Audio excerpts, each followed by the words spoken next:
You know that person who always says no, the one who cancels plans last minute, who'd rather stay home than show up, who hears "let's go out" and immediately feels tired. Most people think they're boring, unmotivated, antisocial, but psychology tells a much darker story. People who love staying at home aren't running away from life. They're protecting themselves from something most people don't even notice. Here's the uncomfortable truth. For some people, the outside world is loud in ways that go beyond sound. The constant expectations, the fake enthusiasm, the pressure to perform, react, respond, impress. Every conversation costs energy. Every social setting demands a version of them that isn't natural. And slowly, that adds up. Psychologists call this low stimulation preference. Some nervous systems are wired to feel overwhelmed faster than others. Crowds don't excite them. Noise doesn't energize them. It drains them. So home becomes more than comfort. It becomes regulation. At home, nothing is demanded.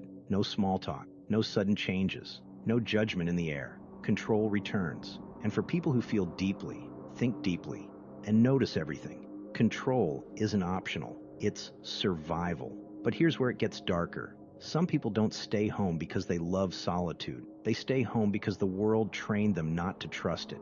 Past rejection, social humiliation, emotional neglect, moments where they learned being visible was dangerous. So their brain did what it does best.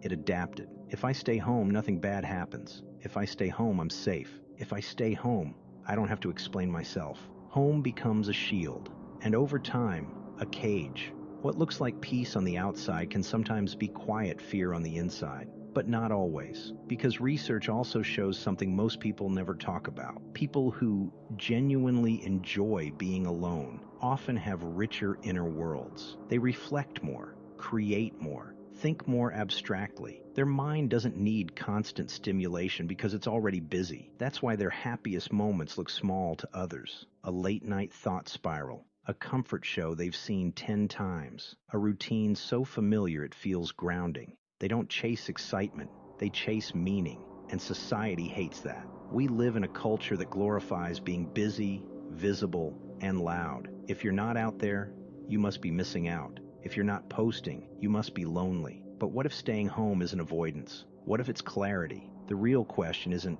why do you stay home so much? The real question is this: do you stay home because it fills you, or because the world feels too heavy to face? One is self-awareness, the other is unhealed pain, and knowing the difference changes everything. So, if you're someone who cancels plans without guilt, who feels relief when something gets called off, who genuinely enjoys your own company, you're not broken, you're not boring, you're wired differently, for depth over noise, for peace over performance, for inner safety over external approval. And the psychology behind that goes way deeper than most people are ready to hear. If this hit a little too close, the next video will explain why your brain works this way and what it's been protecting you from all along. Click it. You'll see yourself differently after.